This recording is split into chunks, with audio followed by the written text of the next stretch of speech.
Welcome to Glorified Hitters. Today we delve into the violent world of gang warfare in Trinidad and Tobago, where two rival factions dominate the criminal landscape, the Sixx Gang and the Rasta City 7 Gang. The Sixx Gang, which broke away from the larger Rasta City faction, has formed a close alliance with the rival Muslim gang Nation. In response, Rasta City has aligned itself with the sub-entity known as the 7 Gang. The world of Trinidad music is not just about catchy rhythms and lyrical prowess. It's a battleground where lyrics carry deadly implications and the stakes are life or death. Central to this conflict are figures like Prince Swanny, Rebel Sixx, and the warring factions of Rasta City and the Muslim gang Nation. First up, we'll focus on Prince Swanny. While he hasn't been directly implicated in any murders, Prince Swanny has emerged as a prominent figure in Trinidad and Tobago's music scene.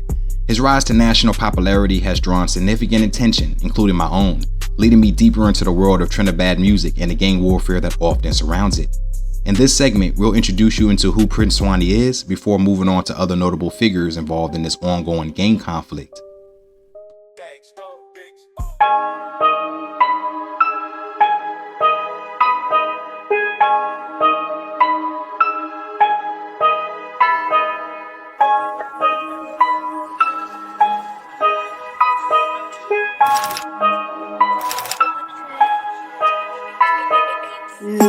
All of me fully long time. All of my dog them fully long time.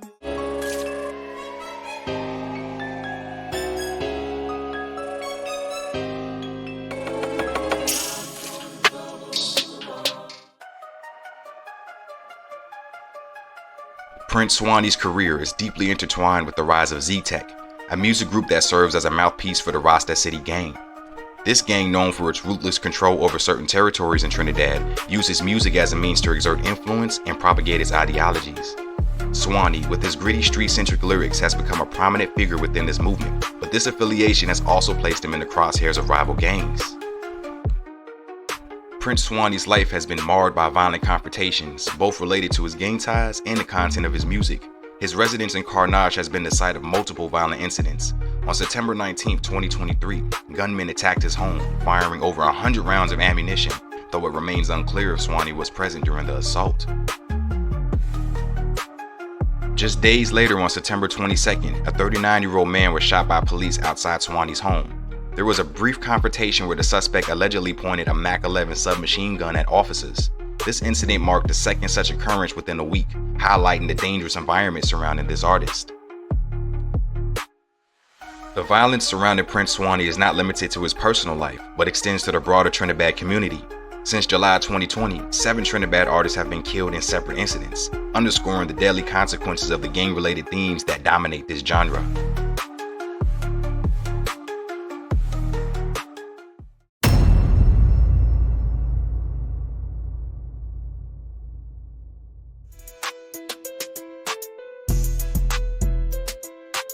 Plumpy is a towering figure in the Trinidad music scene, both literally and figuratively.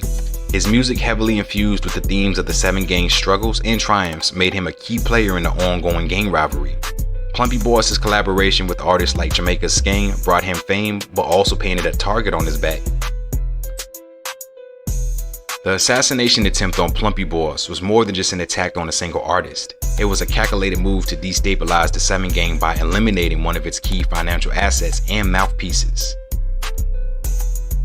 In 2024, the violence that he so often sang about came for him in a real and terrifying way. In a brutal attack while in St. Martin, Plumpy was shot in the head, an assassination attempt that had a reported $100,000 bounty attached to it and believed to have been ordered by a higher-up from the Sixx Gang. Though he survived, the attempt on his life was a stark reminder of the dangers that come with being a Trinidad artist. Plumpy continues to recover, his story now intertwined with the bloody saga of the Sixx and 7 Gangs, a living testament to the high stakes of the Trinidad music scene.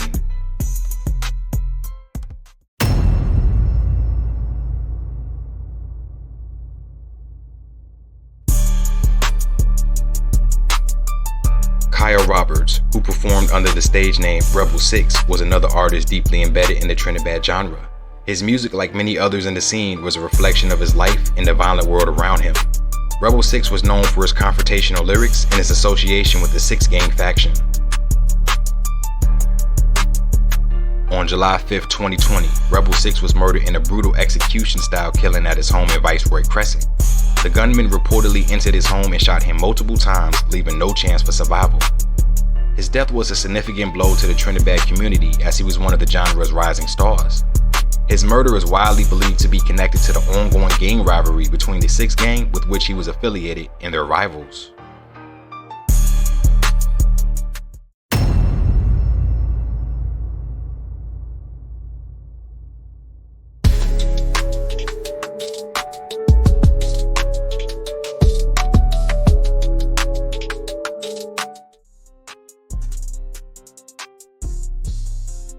Kyle George, known in the music world as K-Lion, was a key figure in the Trinidad dancehall scene, recognized for his gritty lyrics and strong affiliations with the criminal underworld. His music often reflected the harsh realities of life on the streets of Trinidad, earning him both respect and notoriety.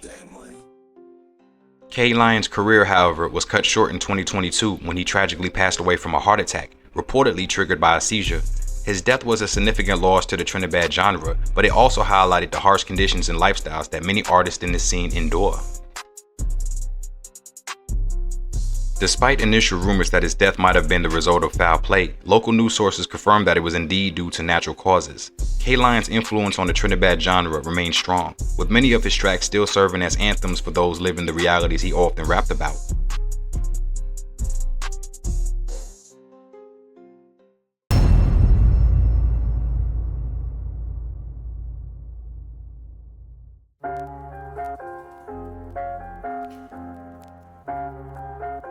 Antonio Wacko Dan Reyes, a 22-year-old Trinidad artist, met a violent end just days after releasing a controversial diss track targeting an alleged gang leader.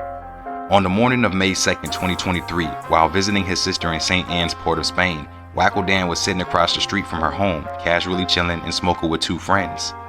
Around 8 a.m., a white Toyota Helix pulled up and two gunmen dressed in black with bulletproof vests, masks, and military-style boots exited the vehicle and opened fire.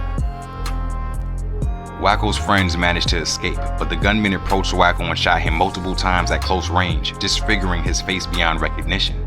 The brutal execution took place in the otherwise quiet neighborhood of Saman Valley Road, where residents later expressed their shock and sorrow. Many believe that Wacko's choice of music and lyrics, particularly the diss track released just 6 days prior, had sealed his fate. The track, which was posted on YouTube, contained obscenities and threats aimed at an unnamed gang leader, a move that local residents and law enforcement suspect may have directly led to his death.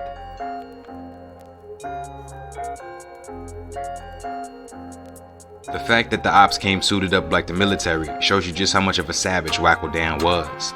They made sure not to play with him and carried out a straight Hollywood-style hit.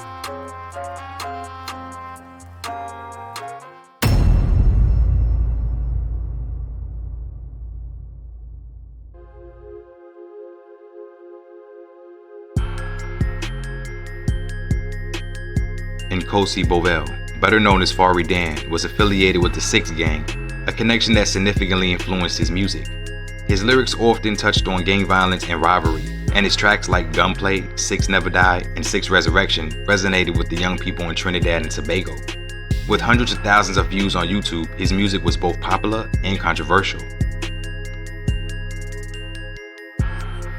His father admitted that the themes in his son's music likely played a role in his demise. Despite repeated conversations urging Fari Dan to tone down the violent content and even perhaps explore gospel music, the young artist continued on his chosen path.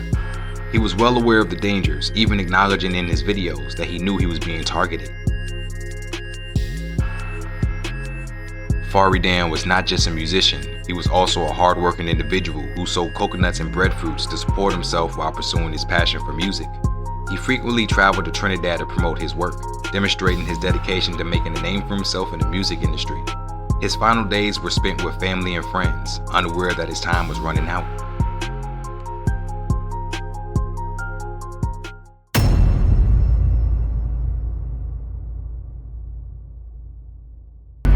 Boyness, them brain a fly. Dead 10 o'clock, them violate 9 wins and a cruise march in a laugh in a smile. Carlton C.J. Dan Campbell, a Trinidad artist who was not prominently associated with any specific gang beefs at the time of his death in July 2022. However, his music, like many in the Trinidad scene, often reflected themes of violence and gang-related activity, which can sometimes blur the lines between art and real-life affiliations. In the broader Trinidad music culture, it's not uncommon for artists to have connections or associations with certain gangs, whether directly or indirectly. These connections can stem from the neighborhoods they represent or the content they produce.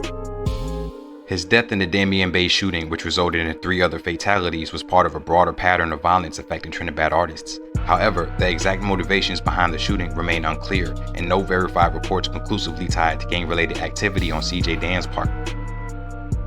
More than likely, it was the company he kept, as all 4 men were killed while their female companions escaped with their lives.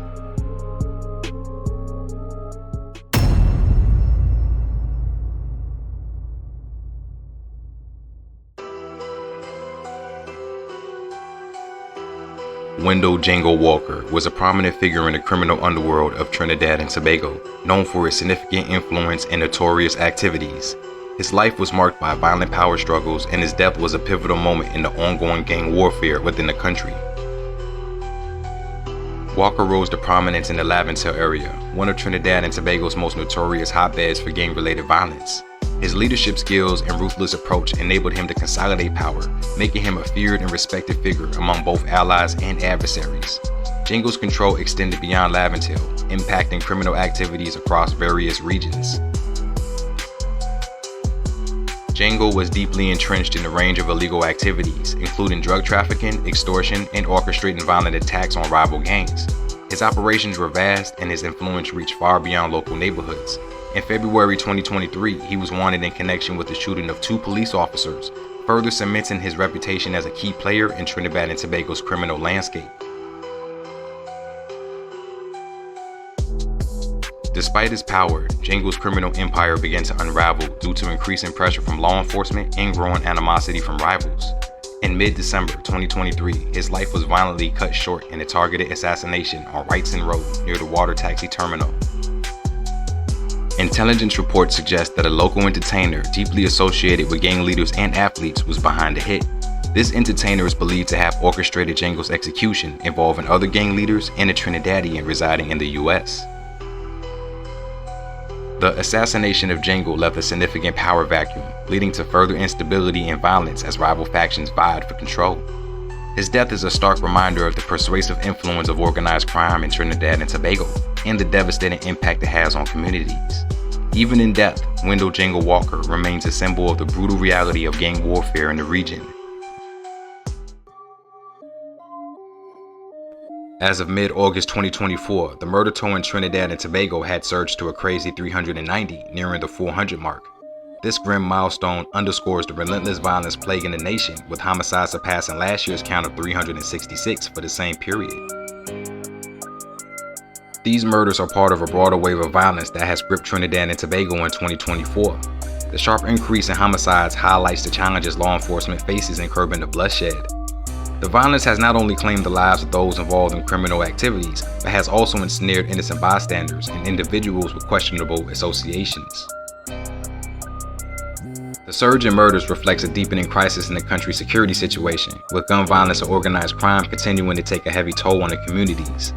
Despite ongoing efforts by the government to combat the wave of violence, the situation remains dire, and the year is still far from over. As the murder count continues to rise, the nation is left with the harsh realities of the crime and the urgent need for effective solutions to restore peace and safety.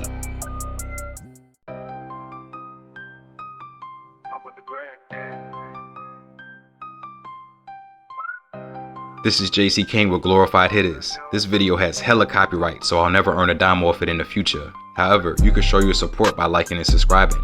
If you want to be a part of my day ones, my Patreon subscription is only $1.99 per month and limited to 999 slots. I'll see you next time. No break on my head, I had a wait break. Read the Lexing myself, bust the motherfucking no brace, bust the motherfucking no brace. In the ball away, no place. Down my knuckles, shaking no brace. Pick the fucking help in no face. On my head, I had a wait place. Read the Lexing myself, bust the motherfucking no brace, bust the motherfucking no brace. In the ball away, no place. Down my knuckles, shaking no brace.